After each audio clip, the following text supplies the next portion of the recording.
need to find this place or we'll be late. Make a left on Astrology Avenue.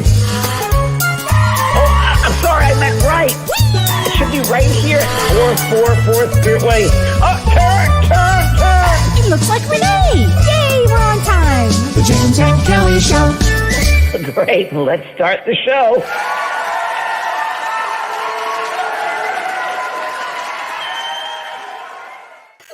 Oh, those were the days. How weren't they though? When you get in the car and just go anywhere and Anywhere. You could go have lunch with friends and we could just have such a good time. What happened to those days? Changed. Oh, dear God. I know. You know, it's so funny, James. We're supposed to go to a concert tomorrow, and I don't think we can go. No. I just don't trust these numbers. Yeah, it's true. You know? There's stuff like this. It's wild, wild west land. It's wild, wild west. I mean, the things you used to do, now I don't know so much. Well, look, we have so many people, James. We've got some, I can't say your name, Slodanka from Melbourne. Hi there. Kim J. Hi, Kim. Hi, Jen. Hi, Kate. Bradshaw from New Zealand. Hello there. Oh, my gosh. Hi, Kathy. Hi, Claudia. Kelly. Wait, we're traditional? We drove that car internationally around the world. Oh, isn't that amazing? I think that's just so exciting, isn't it? Positive attributes of an internet, of reaching people around the world, and these Zoom calls of teaching and being with all of our friends all over the world. It's one big community, which I think is just such the best part of the internet when it's used in positive ways. That you can reach everybody and everybody can be as one together, which is so great. I just think that's so great. Konnichiwa, James and Kelly, which I love from Patricia. Yes. Hi there. Oh, Judy Loveland, love it. Oh my gosh, how great is this? So Kelly, how have you been? Well, since we talk every hour, I'll tell you this hour how I'm doing. Well, it's interesting, everybody, because things change so quickly that it's Kelly's every other hour on the phone. Like, do you believe this? Do you believe that? Do you believe this? It's like things happen so quickly, and now good things happen, but things which are just so outrageously crazy. And it's like, is this real? Is this not happening? Right. And so many people every day. I get a call or a text or an email saying, "What's going on? What is going on?" And I'm going to do an astrology report, but I just kind of want to preface this by saying, do you remember that old Seinfeld where the guy, he says, I was one of them. It says, I think it was Jason Alexander, and he said, "The seas were rough, my friend." And it reminds me of that kind of energy. If we think about being in the sea, in the middle of the ocean, and the energy is kind of intense. It's rough seas right now. Actually, you've talked about this many, many months ago, because I have it in my documents here about what your astrology readings were. I write little notes. Thank you. Thanks for keeping it. And I know for the past 2 or 3 years, I mean, you've been so accurate as far as the aspects that you talked about and how things are going to change and this was going to be going on. And I always say, Kelly, gosh, Kelly, the Grim Reaper, whenever he does astrology, but she's actually being very good because there's some heavy duty aspects there. Some heavy aspects. And God bless you for keeping it honest. You have to. And it's I just have to. I mean, I wish I could say, "Oh, it's going to be the greatest week." No, I can't. I just can't. But I can say a few things. I mean, I think astrology is important because it gives us a map. And what you said on your show today earlier, you said you were talking about the microcosm. That people want to know what can we do to change the world? I want to do this, do that. It's like, well, first of all, you got to change the microcosm. So you can't be responsible for outside there. First, you got to be responsible for your inside here. This you can change. This you can control. Out there, you can't really control it, but you certainly can control your association, your relationship to it, by what's going on within you. So that you can control. And I believe that internally and the aspects of who we are and what we do will ripple effect to the outside world. And I know that to be true because here we are today talking about mediumship. And I was one of the first ones to begin this work, never thinking that would go worldwide, that we'd be open to mediumship 40 years later. But it shows you that things can be influenced. Things can change. Definitely. Oh, you continue to be, but back in the day, you were a huge influence. You changed my life. Well, it's an example of how, what we can do can affect many, many lives. Yeah. And even whether I have the media or not, it would get out there. Somehow, at some level, those things get out to people. So I think your intentions are clear. You can change the world, but first you got to change what's inside you. And like Kelly said, all of these tools that we have: astrology, numerology, intuition. There's so many different tools that are given to us to tune in, to be connected, if you will, to Right. who we are in the world around us. Yeah. Right. Oh my gosh. Well, let's just talk a little bit about just this week. So I don't want to get too far ahead of everybody right now, but I thought I'll start with today is a really important day, actually, James. So today is July 11th, 2022, and today is the second exact Pluto return conjunction at Capricorn at 27 degrees. And what does that mean? The first one was February 22nd of the Pluto return that only happens every 246 years. Right. And so so today is the official day of the second of the Pluto return at the same degree. That's very intense because on February 22nd, 2 days later, there was the war with with Russia, and it was awful. Ukraine, yeah. Ukraine. And so today is the second of that. And so what does that bring? Well, Pluto brings up things. It brings civil unrest, particularly. It brings up a lot of fear. It brings up a lot of energy that to look at things. It has a lot to do also because it's in Capricorn with societal infrastructures and institutions and governments. Kelly, So, you said Capra, you said Pluto. What about, I thought it was Jupiter? well, no, Pluto's also in Capricorn, and we have Pluto's also in Capricorn. yeah. So this is a real big time of Capricorn, which is all about karma. Responsibility is huge with it. Yeah.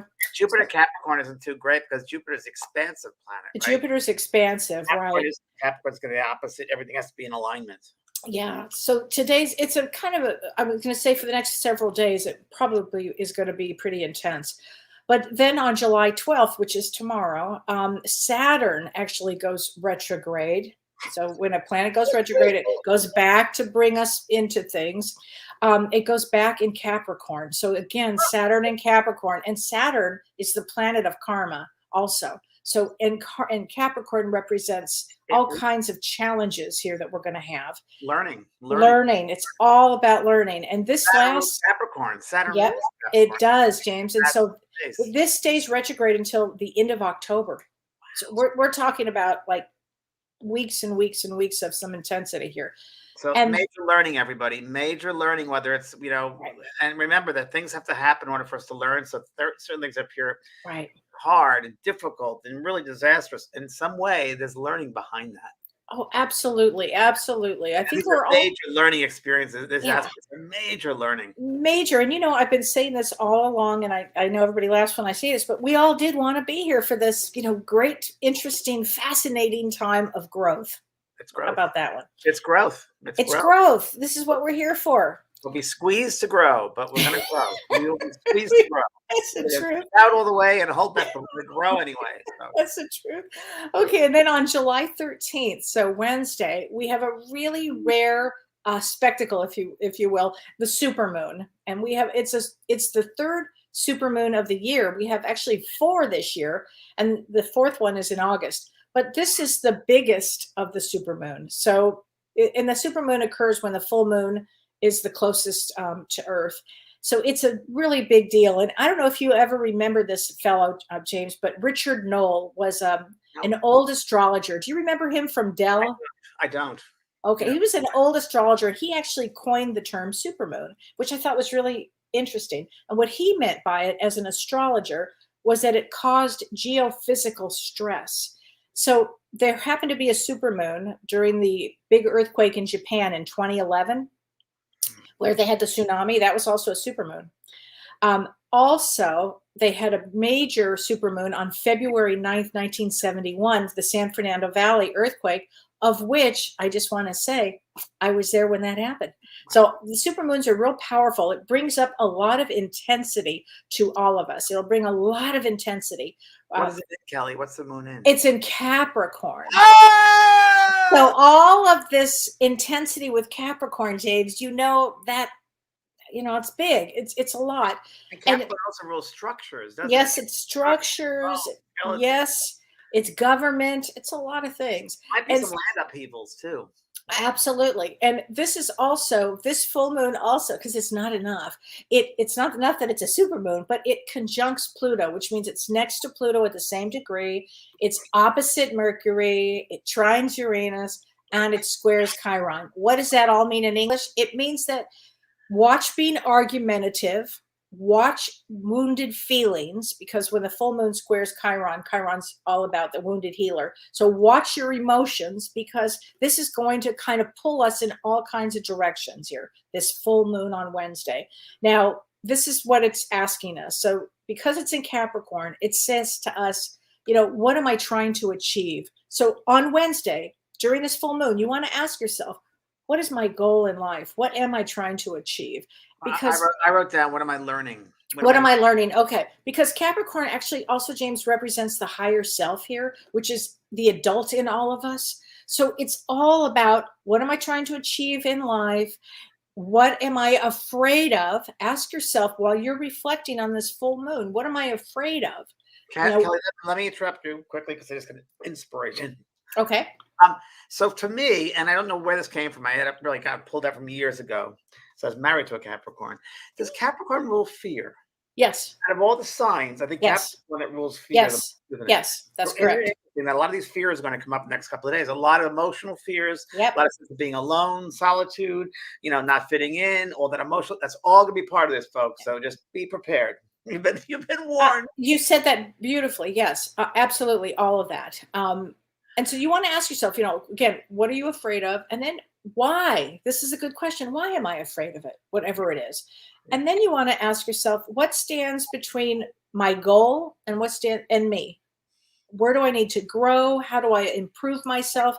Because the one thing about Capricorn and all this Capricorn energy, it is all about perseverance. So, and growth. It's really, this moon will, believe it or not, will help us accomplish our mission. If you really look at what's stopping you, and really this is the time to look at, because of this Pluto aspect, what are your self-sabotaging actions? Are you doing something to self-sabotage? So it is, I'll tell you what it's a great time for. It's a great time to meditate. It's a great time to take your crystals out. Now, I know everybody will always ask me about crystals. Take your crystals out now, because I'll tell you why. Your crystals need a good cleaning, frankly. They've had all this time with all the stress going on in everybody's life. Take your crystals out, put them outside. Even though the energy is, kind of intense, your crystals will really appreciate that you take them out and get them cleaned. And all you have to do is you could put them under running water, or sit them in a salt bath, or do nothing and just put them out in the moon and leave them out overnight. And I think that's just a great thing to do with crystals. Yeah. Because they're going to need their energy for the next 6 months. It replenishes them too. Absolutely. Absolutely. It's a generator. Think of them as generators. Yes. That's a good way of thinking. Also, Kelly, I just want to talk about fear. Talking about fear. Fear is an illusion. Fear is only of this human dimension. There is no fear in other places. So it's only a very human emotion. I don't call it a waste of human emotion, but it's an emotion that is really part of this three-dimensional world. So what are you afraid of is really from this human perspective. Yes. I want to make that very clear to people. Yeah. And that's it. I mean, we'll talk next week. We'll go down another road next week, because as we get the last 2 weeks in July and the first week in August are very intense, actually. So take good care of yourself, everybody. It's intense. These are rough waters. So rough waters. Hold on. Get your jacket on. Yeah. A friend of mine always said, put your seatbelt in for a bumpy ride. And my friend came to a party wearing a seatbelt. I like that. Yeah. I think that's a good one. And, by the way, everybody, Ken and I are speaking, but we also are aware of the comments that you're making. So we don't ignore them. We definitely see them, and we can't answer everybody, but we do see them for sure. So, yeah, I know. Oh, and Betty Morris Scott, she says, fear's coming up a lot with me, and anxiety. A lot of people, Betty, I'm glad that you actually wrote that, and I appreciate that, because every day I deal with people that have depression and anxiety. And anxiety seems to be, anxiety is about something that futurizing, thinking about the future. Now, when I give a roadmap in astrology, it's really just so you understand that things have gone wrong. Things will continue to go and do. But it's really for you to get a hold of yourself, so you don't have to futurize. You don't need to futurize what will happen to me or any of that. If you can, get real grounded. Get as grounded as you can, which is taking off your shoes, walking outside, looking in nature, being in nature, right, James? That's Lying a down the major grass. one. What I'm going to be doing, lying in the grass, and Capricorn is a perfect Earth sign to do this. Oh, So you it's really get a lot more right, done because it's an Earth element. You get a lot more from right. the grounding, and also well, you mentioned Kelly futurizing. I like that. Today, my soul carrier talked about about the anxiety and fear. It's because they were not living in the moment. They're living in Right. the past or the future. When you live in the moment, the power of now, you have nothing to Yeah. fear because you're living in that moment, and it's all about Yes. experiences that we're having at this moment now. We're not the past and we're not the future. So just try to stay in the present moment because Right. present moment you can live a fulfilled life and really be part of life too, of your own life. Absolutely. Thank you for that. Yeah. Absolutely. Scott Huff says, I do all my watering barefoot now. Great. Oh, It's a good, great Scott. idea. Very good. I'm a Capricorn rising too, Gina. So I know it does. Yes, I do like Capricorn energy. It is a taskmaster. Get things done. So it's a good time to plan things out too. But don't you think, James, because of your Capricorn rising, you were able to get so much done in this lifetime? 100%, 100%. Right? And the integrity levels there, the seriousness, the responsibility. It's all about responsibility. Yeah. Definitely, it's not a doubt. It's a taskmaster. It definitely, and it was also definitely some karma. So it really, Yeah. counts towards karma. And I came Yeah. back because I had to do this work, and I was karmically connected, obligated to do this work as well. But it Right. does keep you with integrity and responsibility for sure, and the seriousness nature. And I make it look very light sometimes, but that's the good thing because people get very heavy with death, as we know. And the secret here is to make it light because there is nothing to be afraid of. So Yeah. it's taking a subject matter which can be very hard for people and difficult, but making it light because we're all Well, going to you be. know who is really great at that are comedians. They'll have some really rough lives. Their Very lives are sometimes so difficult, challenging, and they'll make it look almost effortless or fun or funny or something. It's interesting to me. true. It's true. It's true. Oh my gosh. Well, and we have quite a topic tonight. Yes, we do, Kelly. Yes, we do. End of life choices. And we came up with this one recently because people were asking us about how do souls feel when they've passed. How do they? And maybe it wasn't done the way that they wanted it done, or I don't know. I get those kind of questions a lot, James. Yeah, so I would say, well, there's so much here to unpack, really, Yeah. because number one, there are certain souls who have it all planned out when they go, and this is what they want. They want this song at the ceremony. They want this to happen, Yeah. and then they pass. And I've had many experiences where they come back and say, "What was I thinking? I was such a waste. I didn't even care about what you did with me." That happens a lot. Every individual is different. Every personality is different. I've had other people come through and say, "Why were there no people at my funeral, my memorial service?" And the daughter said, "Well, Dad, you had Alzheimer's for many years, so a lot of people didn't remember or didn't know." Right. The all different reasons. And I have found just generally overall that the ceremonies, memorials, are really for the living, not for the dead. In some way, they could care less what we do with them left over. Right. Really Right. true. Even us who would think here in the human mind, what are you going to do with my body? What are you going to? I know I don't want to be in that dirt. I don't want to be in that kind. It's like you're not in the dirt. Wait, It's like, James, I have a funny one on that one though. I had a boyfriend that died about 5 years ago. In fact, Don and I actually went to his funeral, and so he was buried. It was a Jewish funeral, and he was buried like the next day in a coffin, and he was buried in the ground. And what happened is he came that first night, the second night, and the third night to his sister, and he said to his sister, "I told you I don't want to be in a casket. I'm an environmentalist." He wanted his body thrown into the dirt. So after the third time, she called me and said, "What do I do?" I said, "I'd do it. I would just go in there." So they actually went in, exhumed him. it's in the body. They did, and threw him in there. I was like, "Are you happy now, buddy?" Isn't that a wild story? He was an environmentalist. That's wild. So That's the mindset stays on. So there's yes, a strong mindset, without a doubt, it will stay on. yeah. Again, depending on the personality of the individual. Yes, I've had many times spirits come through and they'd say, why would I want to talk to you this? I didn't believe this in life. Why would I believe in it now? I mean, there's the same mindset. So it depends on the mindset somebody has. But I've had most people who are not interested when they get rid of this heavy body and this heavy coat. they could care less. And it's almost like they come back and they're observing it like a TV or a movie, and they're looking at it, it's like, wow, is that me? That's me. That's not me. That's just a body. I didn't even know that was me. Many times, a lot of people pass over, look back at their bodies, they didn't even recognize who that's them.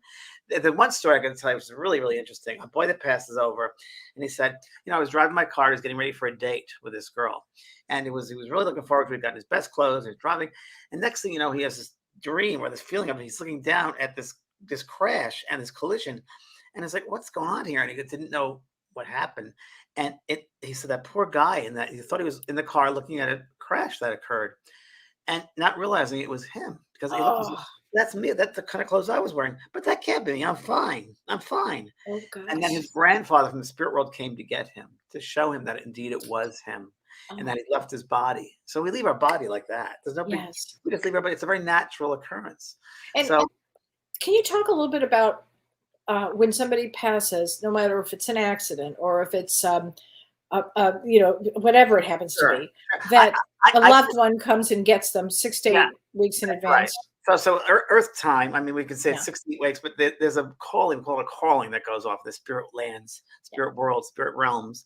That there is we're never alone, and we never walk alone. We're always with spirit, always with our loved ones, and they are ready for us to come home. There's a reunion. It's a great party, a reunion of sorts, that they look forward to our coming back home. So no one ever dies alone.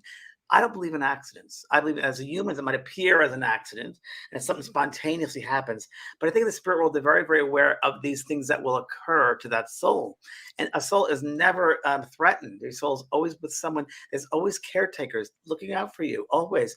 Kelly recently just had an experience that happened in a restaurant. Was it last week you It went was to? last week. Yeah, How I was was that it experience? was pretty awful, actually. I was having dinner with my assistant and with my niece, and we were having a lovely dinner. Although the weirdest thing was the energy that whole day felt off. I couldn't really pinpoint it, but as we were having dinner, a man behind me um, choked to death, actually, and died in front of us. And it was very traumatic. I called you, trying to get myself back in my body because it was so I traumatic. would fear that just happened spontaneously, Right. but the physical act might have been that way. But I guarantee you, there's been planning for that for many, many. I And mean, of all the people that could be there, I mean, I did hold a space for prayer, and so did Carissa, and so did my niece Mary. I mean, we all were literally praying, and it was a real sacred moment, is what and ended a up fast happening. exit, by the way, fast exit. That's a good exit. It's fast, quick, out. It was fast, yeah. I mean, I've had so many spirits come out, and when they come back and they say, "Oh, I didn't realize I passed." I look down the chair, and there I was, slung dead. So that can't be me. And it was me. I just died of a heart attack. Didn't even realize I died of a heart attack. I felt like I'd gone into a dream. It was nothing. It was nothing. Nothing hurts. There's no pain at all. And it's true. Everyone's really, there's no pain in death. What is painful? What is painful? This is interesting.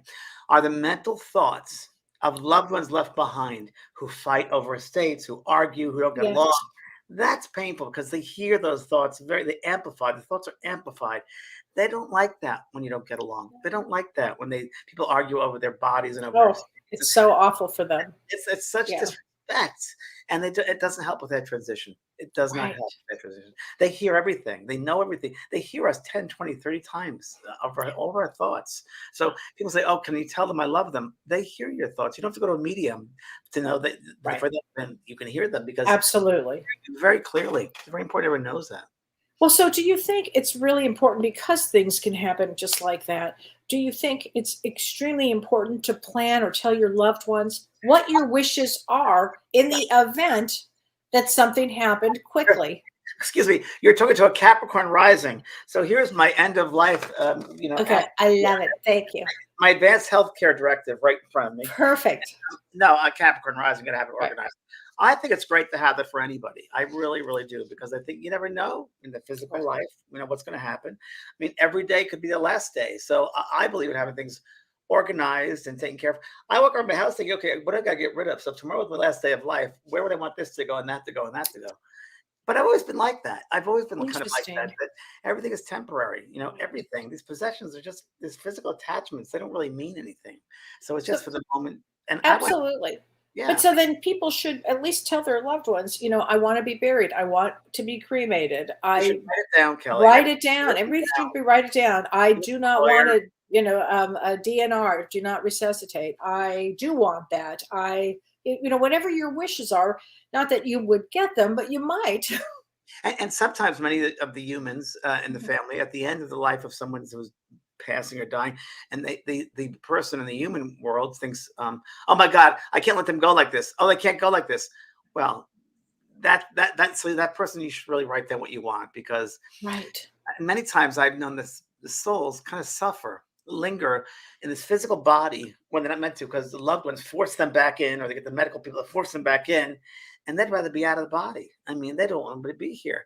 I've seen that. Oh, I used to work in a hospital for 5 years. I worked on intensive care and Oh, wow. So you would have seen that. I've seen it over and over again. Wow. Before he was doing mediumship work, I worked in a hospital, and Wow. I've seen it. Yeah, I think we have to be very, very careful as far as what your wishes are, and let people know your wishes, because you can't leave the people left over when you're dying, because they'll be emotionally.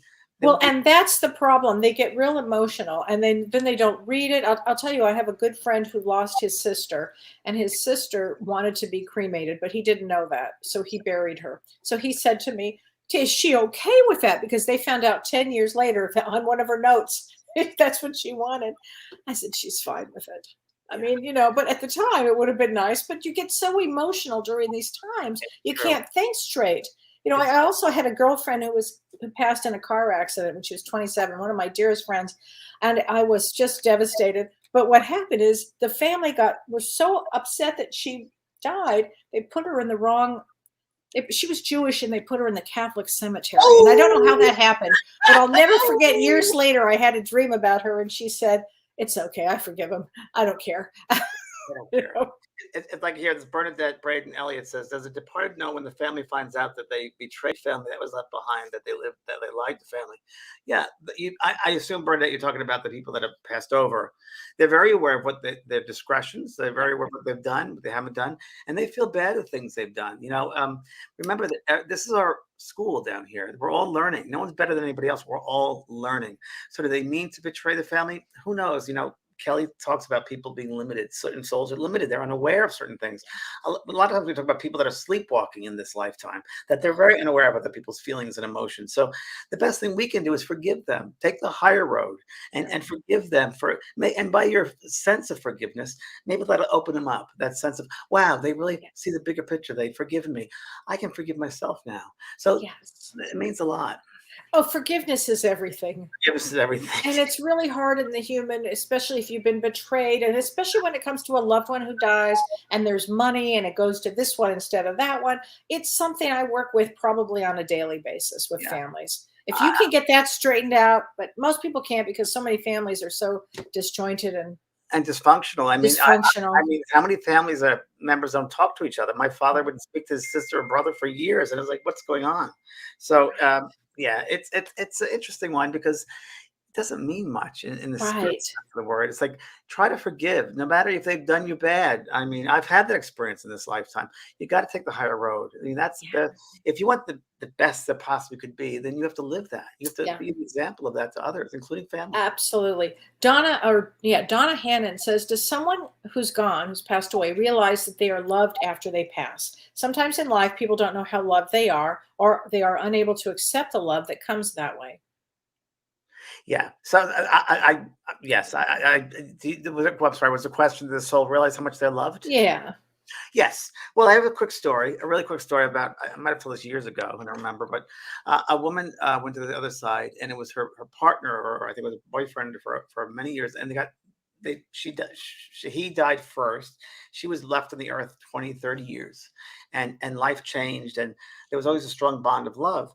And we met her on the other side. He brought her to a cottage, let's say a cottage setting, and he brought her in the yard, and he showed her this beautiful flowering bush, beautiful shrub, and it started growing like Jack and the Beanstalk, and it got higher and higher, and more flowers came out, and all these beautiful colors, and it got higher, higher. It was high as you could see, and he goes, "This represents the love that I've had for you all these years." Oh, so sweet. That happens when you pass over. You feel the love, you see the love, and you have a sense of, I guess objectivity. You can see that you are a soul. You see the lessons that you've learned, that you maybe things you've been holding on to from the human aspect, and things you had what you didn't learn. Maybe you could learn better next time. It's all about unconditional love. There's so much love.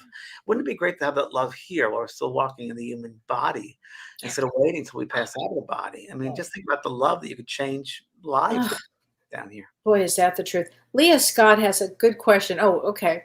Go ahead. Oh, Renee. Okay. There is an incredible site called 5 Wishes, and it's got an official document for $5 that helps families document end of life wishes. I've used it many times.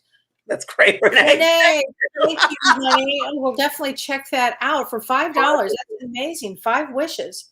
Wow. Thanks, honey. So Thank you. Leah Scott says, my dad wanted his ashes spread in a place that I just can't get to. He's here with me currently, and I'm not sure now what to do. I get that a lot, James, from people. What do you say, Kelly, about that?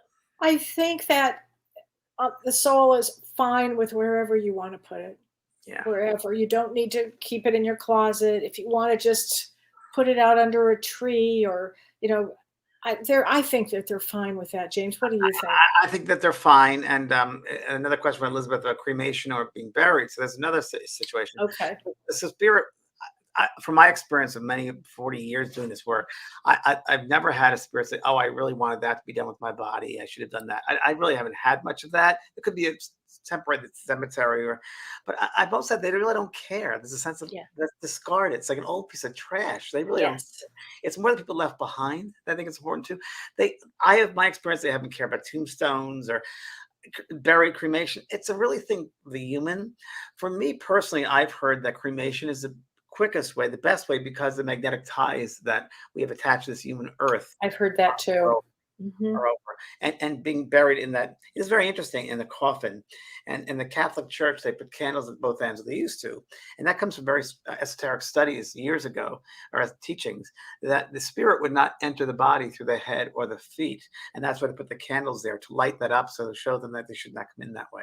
That's where that comes from. And there's a lot of esoteric teachings about letting go of the binds, the binding. That binds us this word. I think cremation is the easiest way to open up and let go. Yeah, I would agree with that. I mean, that's just such a big one. It's a big. It's for the living, not for the dead. Remember, the burial, the memorials, they're for the living, not for the dead.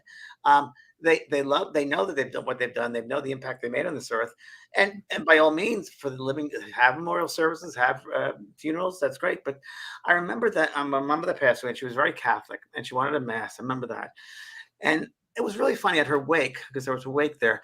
It was the second night of her wake, and she looked around. She was right next to me, and she looked around. She goes, all this fuss for me. I didn't really want to. So I feel embarrassed of all this fuss. I shouldn't have really wanted. Oh my gosh, I feel embarrassed by it. How all these people out. All these people out. Say a big fuss about me. I didn't deserve this fuss. I shouldn't have put people out. Oh my gosh. I've actually heard clients on the other side say to me, I don't want a memorial. Yeah. So it's kind of what you just said. Yeah. And that's up to everybody's choice. I mean, everybody has a choice of what they'd like. Oh, this is a great question. Patricia Aldana says, do they care if they aren't visited often in their resting places, like a cemetery? Well, they're not there. They're not there. Yeah, they don't. You get more with their thoughts, of sitting down quietly, contemplation, and talking to them that way in your room than you would looking at the ground. They're not in the ground. Think about it. They're not in the ground. Right. They're outside the ground. So they're not there. I once had a young man come through to his mother in an audience. He said, Mom, why do you go on Wednesdays and stare at the ground? Do you realize I'm not in the ground? How could you be speaking to a piece of grass? I'm not there. And he would say over and over again. It was really interesting. Our perspective, it's so fascinating. Now, I just heard one of my guides say to me, you must tell them also, though, it's a ritual. That's a ritualistic for the human beings. A ritual of life for a ceremony. So that is indeed proper for certain, they say proper for certain people that have to have that human touch, and that the ritual has to take place and be completed. But do not despair, because your spirit loved one is safe here. Oh, I love that. Okay, thank you for that. Yeah. Diane Laws Rodriguez says, is it really true that we go through a life review? Yes. Oh, you betcha. You bet we do. Yeah, we go through a life review. Again, every single a passage. I'll say passage because we're talking about sea tonight. Passage, and that's the best way of saying it. When you say passage, I say passage. Is different for each person or each personality. Someone who's very spiritually evolved or very aware has a very different experience than someone who's not at all believing in any of this. So it's all different. So the life review happens to everybody. That it's very funny. It was last night. It actually happened to watch some NDEs, near-death experiences, were on the television, and I was watching them because I remember Betty Eadie, Embraced by the Light. Oh, I loved her. Yeah. I was on shows with Betty, and there were several other people, and it's Victor Zamet, and the lawyer for the afterlife. Australia. Yeah, he talks a lot about NDEs. He sends out a weekly newsletter, and he has every week there's about NDEs, near-death experiences. And many people will say the life review happens right then when they're looking at the light, or they after their funeral service. Everyone will, if there's a funeral service, many times they will go and visit the funeral service. The women seem to be aware of who's around, what they're wearing, and the men seem to be involved with how much is spent on the burial or the funeral. It's very interesting. Isn't that fascinating? Really? I learned that from Marianne Winkowski when I did the Ghost Whisperer. She was our consultant for earthbound spirits. And she would often say that. She'd say, well, the women that she worked with these earthbound beings, people who just pass. And I found it fascinating with her because she said there are certain souls who have a hard time going right away into the light. I'm like, really, why would that be? And this is what Ghost Whisperer was based upon. She said, well, think about it. It's the belief system that they have. So if someone, and I swear to God, Kelly, we're sitting in a restaurant, having dinner, and she said, for instance, you see there's a man sitting on the staircase over there. I said, well, I see the staircase. I don't see the man. She goes, oh yeah, there's a man over there. I don't want him to see me, but she said he has a hard time passing over, and she's just kind of tuning in with him because he was raised very religiously. And I think he was gay or something happened, and he was afraid to pass into the light because he was also really raised very religiously, and he was afraid that he would burn into hell if he went into Oh my gosh, can you imagine? that whole mindset is there as Oh. well. And the Ghost Whisperer was based upon those souls who have the belief system. The percentages are lower than most as far as that goes, but there is a mindset that people have when they pass out of the body. Wow. So would you say that for a loved one to talk to, if they had a father or a mother that had a mindset like that, or a family or a friend, that if they could talk to them about it? The best thing you can do is before they pass, maybe years before. And I did this with my dad, by the way. I did it with my father, and it helped him because he didn't believe in life after death. He didn't believe the work I was doing. He didn't believe any of it. He just didn't believe any of it. And I'd say to him, Dad, continue watching the shows. I did The Other Side, the TV show The Other Side then, and I did my Beyond show. And he would watch from his bed. He would watch, and I dropped little hints every once in a while, little nuggets, I guess, of life after death. What do you think, Dad? And just asking questions, but just to think about it, to open them up. Do you think it's a possibility? I think it's important that everybody kind of maybe split the seeds in, plant those seeds. And after he passed out of his body, right away, he came back and he said, you got it right, James. I'm alive. Oh my God, you're right. I'm alive. I'm alive. I see a sister I didn't know I had. And we found he had a sister. So if you can just put the seeds there and spread the seed with the awareness, just putting that kernel of awareness, of knowledge there, just place it there for them, that they can hold on to that when they leave the body. That's a good thing. Right. Yeah. That little seed that would help them. Will really, really help them. That'll be as the oxygen mask. Yeah. Right. Now, here's a good question, and this is from Dana Hannon again. There is someone that I love dearly. We did not get a chance to say goodbye. So I look for him. I miss him, and I look for signs of his presence. After he passed, I pulled up a van with his TV show. I'm not sure what that means. But when we don't get a chance to say goodbye to somebody when they pass. Yeah, so I've often said to people what you can do. They're right around you. They share the space around us. So I often have people write a letter to them. Yeah. Write a letter to your loved ones. Great one. And write a letter to them. And then I have people fold it up, maybe put an envelope, write their name on it, put it in a drawer somewhere. But on your calendar, write down like a week later, a date for you to have a talk with them. So put it down your calendar. Then when that time comes up, you sit down with a pad, and now they're going to write through you a message from them to you. And just begin to start writing and don't even think of it. And it works every time. Every single time. They're just a thought away. They're just a thought away. They share the space around us. And I think, and while people are alive, I mean, really tell your loved ones how much you love them if you do. Really tell them how much you love them. Tell them how good what kind of relationship you guys have had, the good, the bad, the ugly, whatever. But really, I'd have some deep conversations with people. And forgive them. And forgive them. Yeah. And forgive yourself too. forgive them for yourself, because you don't want that when they cross over. You don't want to hold on to all that stuff Right. in the human, in the aspects of being alive. You don't want that. You don't want that to carry over. Same thing with everything's more intense when you leave the body, because here's a physical world, there it's a mental world. So everything's more intense, and you feel things more, you think of things more. So that's why they say, we should handle our addictions down here, our Right. guilt, our everything, Right. everything down. We should let go of them down here. Don't be shackled with that Right. when you pass away, Right. because your mind will be shackled if you don't take care of these things right here. So let go and forgive, and Right. don't make little things that important. Well, and the other thing is, if you open up a dialogue with somebody, let's say you haven't even talked to them for a long time or whatever, and you start opening a dialogue about thanking them for being in your life or anything like that, what happens is then you might go into, if you were to pass, what would you want? Just to open the door for that. What would you want? And some people don't want to talk about it. My own mother, she just couldn't talk about it. It drove me nuts. But if you could just even open a door and say, what do you think? What would be the possibilities? What would you like? I guarantee something. You'll learn a lot about the person, because they might open up in a way that you would have never imagined before. So it's the kind of thing that when somebody passes, you'll remember, oh, I had this conversation with them. This is what they wanted. And it's important, Kelly, that when you're speaking to that person, you speak to them on the level that they understand it. You speak their speak. So when you're considering Yes. somebody like your mother, like someone who's a control freak, mom was a control freak. So we have someone controlling that, control their space. They don't want to talk about it. Say, well, what do you think is there if their life after death? What do you think? What can you imagine? That's it. That's a great question. What do you think? Yeah.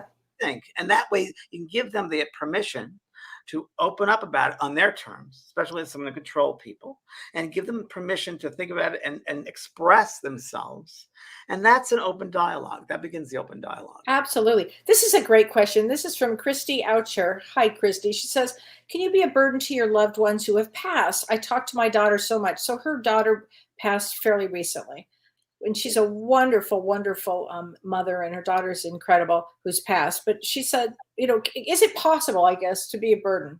Well, I don't know if burden is the right word. I just think I always present it to people and saying, well, so remember that they hear all of our thoughts 10 times, 20 times, 30 times stronger.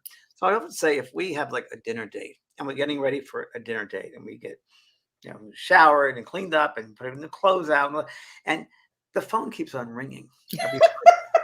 And you can't get ready for your date because you got to go answer the phone every 5 minutes. Think of it like that. They hear our thoughts all the time. So, holding them back from doing whatever, they love you and they will, but it also holds us back from doing our own thing. And really, we have to live. They're not dead.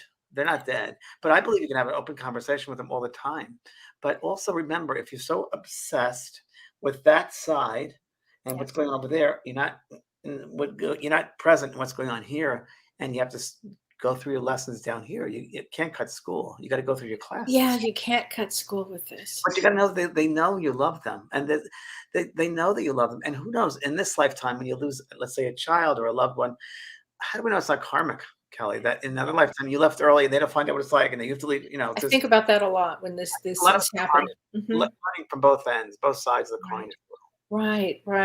Well, and James, I know you have a mediumship coming up, talking about helping people. I do. I join once every 3 years. I do Mediumship One course, and the Mediumship One course is coming up. There it is, right there, and it's coming up right now. In 2 days, Wednesday, I'm going to do a hands-on workshop for 2 hours, and it's a wonderful course for Mediumship One for people who don't necessarily want to be mediums, but be open to that energy, be open to the techniques of being mediumistic. So, if you go to JVP School of Mystical Arts, you can register for that and register for the workshop if you'd like to.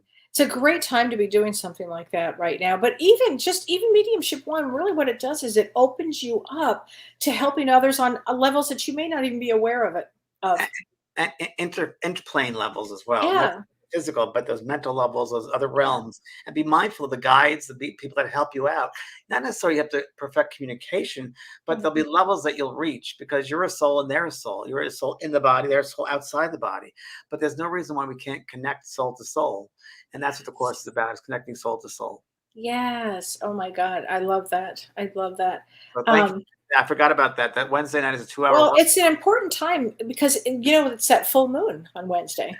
It's a super moon on Wednesday. So it's going to be a really perfect day to do that. Perfect day to do that. Kelly, you're right. You're Oh right. my gosh. You're I think right. it's going to be Well, perfect. it's Oh, and down then this Friday, you're doing messages. and it's Friday. I'm doing that's right. You got I'm a doing busy week. I have a very busy week. I don't stop. It's a VIP evening of spirit messages from July 15th. That's right, 4 at 5:30. And I do many, many messages, and they've been pretty incredible. And again, because of the supermoon, all this Capricorn energy, boy, Oh, those messages are going to be like, they're going to be, it's going to be I amazing. I think there's think, some tickets still available. I think there is. So please go oh to my God. com and sign up. It's a great night. I mean, we continue doing it because people just love it. And I love it. I learned so much. It's so much fun to watch. It's so much fun. And everybody gets a message. Everybody pretty much I gets the mean, message. Mostly everybody. Yeah. I think mostly everybody. I mean, 20, I don't know how many, but a lot. It's really everybody learns from each other. It's incredible. I learn every time. And there are some great communicators and there are others that are okay. But you learn about what I think is one of the most interesting things. You learn about the conditions on the other side too, the conditions they found themselves in, and what they're going to share with their loved one here. And the people on the earth who think this is so important, the loved ones move yeah. on away from that and go back to old memories when they were younger. So yeah, it's really interesting. It's a nice, interesting evening. So Oh it's gosh. Friday. Yeah. That's going to be great. Oh my gosh. And yes, that's done on Zoom. It's They done on asked if it was done it's on done on Zoom. Zoom. Yep, yep. Yes. Vandewater.com. You can register for both those. Yeah. Well, the school is JVP School of Mystical Arts. That's Mediumship One. That's where you go to register for that. And the VIP is vanprog.com. Oh, and it's the VIP one. It's a VIP one, so not as many Okay. people. Limited amount of people. That's what I'm wondering. Oh, I think we still have some tickets available, but it's limited oh because my I do a gosh. lot of messages. I mean, most people get something. So Right. Oh my gosh. And this is a good question. Penny Laray, I think if I say that right, she says, can a loved one on the other side bring two people together here on Earth? Oh, you betcha. you bet. All the Yeah. time they do it. They work really hard doing that, but they do. They do that. They do that a lot. They work very hard on the other side. They don't let things pass. They're not idling over there. They work really, really hard. And things that occur here, we call it synchronistic. You know how many hard they've been working on the other side to make that Oh, happen? Quite a so bit. true. So true. And Lorianne Sabah says, do dreams of loved ones, do they come in dreams? Yes, our loved ones come in dreams. Yeah. Yeah. It's The a number great one place for them. communication is the dream state, because we're not in necessarily this physical body. We're kind of out of the body, and we're more open to that level of consciousness. Yeah. Oh my gosh. That's so true. Um, Renee Hunt said, my first time attending a Both Sides Now and Beyond session. Love you both. What a great way to end my workday and transition to my evening. Well, thanks, Rena Thanks, Hunt. Rena. Thank you. That's very sweet of you. Thank you. Welcome. Please come again. We really enjoy having you. It's a great community we have here. Oh And my it God. grows every week with people like Yeah, you. please join us. Oh my gosh. Kathy Cade says, love is love, grief is grief. You are doing the best you can. We have my daughter's ashes from 20 years ago. I'm ready to let go, but want to release with her sister's ashes that her estranged husband has. Oh, well, it will work out. Yeah, that's kind of that gets a little complicated. I mean, the intention is there, but don't let it play Yeah. out. Let it play out. Don't get caught up in it. I Yeah. wrote a book called Healing Grief many years. My third book. It's a really great book. It's such a great book, an important book, that I'm doing an online course, and it's going to be like several phone calls, Zoom calls, the next month, actually starting it. But I'll be telling people about it. But that's really a great. I mean, grief is one of the most incredible lessons that we have here, but there are all different types of grief. And we're going to discuss that in the upcoming phone call. So it's a healing grief. And for people that are concerned about loved ones who passed over, conditions they passed over, things you didn't do for them, and having no should-haves, would-haves, or could-haves, it's an important course. James, that's going to be so important. I'm really looking forward to that course because, and it's really important. oh my God, it's so important. Lynn Falk says, can we communicate with loved ones in a dream? Yeah, while we're still both living. Yeah, absolutely. You can. So, I always say that 70% of the soul is out of the body, only 30% is here. So why can't you be out there communicating? Thoughts communicate. Thought is communication. So you can communicate with loved ones, living people all the time. Kelly and I do it all the time. Oh, yeah. Hi, Kelly. I was just thinking about you. I mean, we go back. I'm so glad you just called. Yeah. Happens all day. It really does. Oh my God. So Tracy Hildreth says, hi, Tracy. She says, thank you for discussing this topic. Great reminders to ask the tough questions and share your wants if you have them with your loved ones. That's the truth. It's not the package in the end that's important. It's the shipping. The shipping. I love that. Tracy. That's great, That's a good one. Tracy. The shipping. I love that. Remember when my sister said about the body? She said it's like an old suitcase. You just It's very true. Very profound. just drop it off and Donna Hannon says, can you talk about pets? I had a dog for 20 years who passed 9/30/20. I'm very sorry to hear that, Donna. I know I lost my daughter in January, and she came back right away. I mean, within 10 minutes, she came back in my lap. And she was so happy. I can't even tell you how happy she was that I let her go, that I released her. I released her. And that was the word, released her. And she's been a part of my life every day, even more so.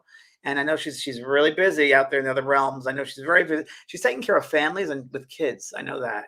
So several people, I don't know if I told you this, Kelly, but several people I found out, maybe. No, I told you. You told me that, but the girl in the hospital? Okay. Now I have 3 different people.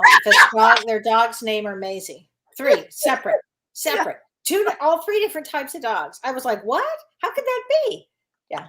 No, Maisie's busy. Maisie's busy. She was helping a little girl in a hospital once, and the girl came up out of her coma and she said, I saw Maisie. I saw a dog named Maisie. And she described her. Yeah, it happens a lot. So animals continue living on, and boy, we learn so much from them. And their love never dies, sweetheart. So don't do that human thing. Right. Humans can be very limiting in their thought process, and we have the show to go beyond that. Oh my God, that's so true. Oh, please, it's so true, James. I love that. Kim Ann has to ask. She says, how are the puppies? The puppies, thanks, Kim Ann, for asking. So the puppies are in boarding school right now in Ramona, California. It's a lovely couple to have them. And I just visited them on Saturday, and they are wonderful. They're twice the size they were as puppies. They're like enormous. So I'm wondering how I'm going to get them back home because they won't fit in the crate anymore. Oh. So they're doing really well. And I was working with them with commands, and they learn about sit and heel, and they learn about let go, and they know about get down and come and stay. They know all that. So I'll enforce that when they get here. But they're beautiful. They're Australian Shepherds, and they just love this. They just love. And I'm just enjoying the next couple of weeks off because once they get here, my life will be topsy-turvy. So listen. Oh my God. It's going to be something else. Oh my God. Okay. Heat chilled off sun. What is the silver thread that is attached to the soul? I don't want it cut from my son who passed, but does it something him from going to the light? Maybe prevent him from going to the light? I did not know. I'm really sad. So silver cord, it's called the silver cord, and the silver cord, and there actually you should read about the silver cord. You can online. White Eagle is a wonderful guide. White Eagle and silver cord, but the silver cord is a thread, if you will, that seems to connect, and this goes back to esoteric studies and theosophy, the soul body to the physical body, and they say that silver cord is when someone is dying, it wears down that silver cord, and at the time of physical death, the silver cord is severed, so the soul is kind of severed from the body. And you could think of it as a tether, or like spacewalks. Remember in the 60s there were spacewalks, and they had a cord that connected. Same type of thing. So at the soul, it seems that the soul is we can travel with the soul when we're in this physical body, and we can. Many times people have talked about out-of-body experiences, and I've seen the silver cord. I've seen it, the shimmering. I've seen it too. Yeah. And when at that time that cord is severed and they're released. So your son who has passed over, already because the sun has passed over, the silver cord's already gone. It's detached already. So you can't keep him that. What you want to do, sweetheart, is just be mindful of him coming to you in thoughts of love. Don't hold him back, because you want him to be free and be expansive and be part of your everyday life. And that's what he would like. So you got to open that up and just expect and really just appreciate that love from him, from the higher realms of being. Don't hold him back on this physical earth. It's not too great. It's like wearing an old pair of shoes that that are worn out. Don't do that. Oh, it's the love that he feels from you. That's what love. They always tell I love. I always, believe that we hold other souls up by our constant, Kelly, let me just go to Fellini. I think this is pretty funny here. Okay. There's a great misconception that many think that you are born with mediumship gifts, when in fact everyone is born with the capacity. Oh, thank you, Renee. Capability, but for some, this is not a reality, and others develop according to interest and our curiosity. Mostly learn to discern, because more and more it is people who are open to the experience are less doubtful. Fellini. Parts of that I understand, parts I don't. I think everybody, because we're a soul, they're a soul, there'd be no reason why you cannot contact or connect with this another soul. Now, to the level of discernment or the level of skill, you have to develop it. So I often say that everybody's born with the ability to play the piano, but not everybody's a concert pianist. So it depends upon what your makeup is, your spiritual makeup, your understanding, as you say, the amount of development you're willing to do. So it's all that. But everybody can hear from the spirit world. There's no reason why you couldn't. Every soul to soul, nothing. It's the human mind that gets in the way. See. Oh my gosh. Kelly, what were you saying? I'm sorry. You were talking about. I love what you just said. What was I saying? I don't Yeah, we remember. hold people back on the other side. Yeah, what happens is for me, I remember my mom and I had this deep conversation once about that. Um, when you hold on to the person here who's passed over, you're constantly holding on so much. It kind of holds them back on the other side a bit, don't you think? Just like I spoke about with the Yeah. date and the phone call. So we always Yes. you can't move on because you can be interrupted, Yeah. interrupted, interrupted. I mean, and I'm not saying, after a loved one just dies, that, oh, I better leave them alone. It's not exactly like that. But after a certain amount of time, Yeah, but the uh, truth is that we never lose them. They're we always never around. lose It's them. the human part of our mind that Right. wants to control it and keep them there. When the best thing we can do is let them release them because they're free to be with us, and they will because Yeah. love attracts each other. That loving energy will never die. So Right. that's the misconception. We think, and you got to think of them in order to be here. No, it's not true. Quite the Mm, opposite. The more you surrender and let them go, the easier it is for them to be close to you. so true. Liz Langenfield, how do spirits manage time on the other side? I There's no, know they have responsibilities. there is no such thing as That's, time, first of that's all. right. So they don't have to manage the damn thing. So yeah, they have jobs over there. They have things they do. They Yeah. have many times their souls want to have interests that they want to pursue. Let's say they've always wanted to learn how to play the piano, but they never had that opportunity down here. Over there, they're able to do that. So things you earn, I believe in this human life and the spirit life, you earn things. You really do earn things by what you put into it and how you do things and you draw them to you. And the spirit world, if you didn't go to university here, you can explore that. My friend my friend Olivia, who passed over, Right. she died, and we hung out all the time in spiritual workshops and development circles and mediumship and healing. And really, we had an agreement that when the first one passes over, we'll come back and tell each other. And she did when she first passed over, but that was over 3 years ago, and she hasn't been back since. And finally, like 3 weeks ago, I talked to her. I shouted, "Olivia, where are you? Why don't you come into my mind?" And she came back. She said, do you really think I've been the drudge of this physical earth? Because why would I want to be down here? I'm experiencing universities and higher ways of learning and understanding. Why would I want to waste my time back here? That's what she said. So Oh my gosh. there is a sense of something of responsibility, if you Yeah. will. Service is always there. Service of souls. Right. Service. A lot of spirits will not all. Some will go back to helping people pass over. This is interesting. Many people have died of an overdose, for instance. Right. Sometimes they'll come back and they'll help other people who pass the same way because that soul has the experience of how they passed and what that Right. needs, a new arrival, what they Right. need. That happens quite a lot. Right. It sure does. Nothing's Wow. ever wasted, everybody. Nothing is ever wasted. No experience Nope. ever wasted. It's Oh true. my God. So James has joined James Friday night for a VIP evening of spirit messages this Friday, July 15th at 4 p.m. Pacific time. So if Yes. you haven't been to one, you should definitely sign up. It's Try it. extraordinary. Be great. Yeah. It'll be great. Oh my gosh. And if you get a chance, and then we've got Mediumship Level One on July 13th, which is going to be extraordinary, Yes. especially that day, James. What a powerful day. What a powerful I've time. already started preparing for it. So Oh my God. And if you get a chance, join me and Prajna Avalon on July 23rd. that's And we are doing our second part 2, actually, for Lemuria and Atlantis. And if you are interested, if you felt like you had this calling about Lemuria or Atlantis or the old civilizations, please join us. It's going to be fantastic. We're going to be talking about what life was like during that period of time and the gifts that everybody has from that period of time and the Kelly, wisdom. I Mhm. think I mentioned to you this past weekend when I was driving to see the puppies, I passed the Lemurian. Yeah, I couldn't believe when you called me, you said, you're never going to believe where I am. the Lemurian Fellowship. Yeah. I mean, that's just so amazing. Thank you for that. I Sure. think that's We're that's everywhere. going to be great. So please join us for part 2 on July 23rd if you get a chance. And next week we have a really interesting guest. Yes, we have Anne Vandewater, and Anne is a lady that I met at a retreat that I went to, and it just showed you a spirit.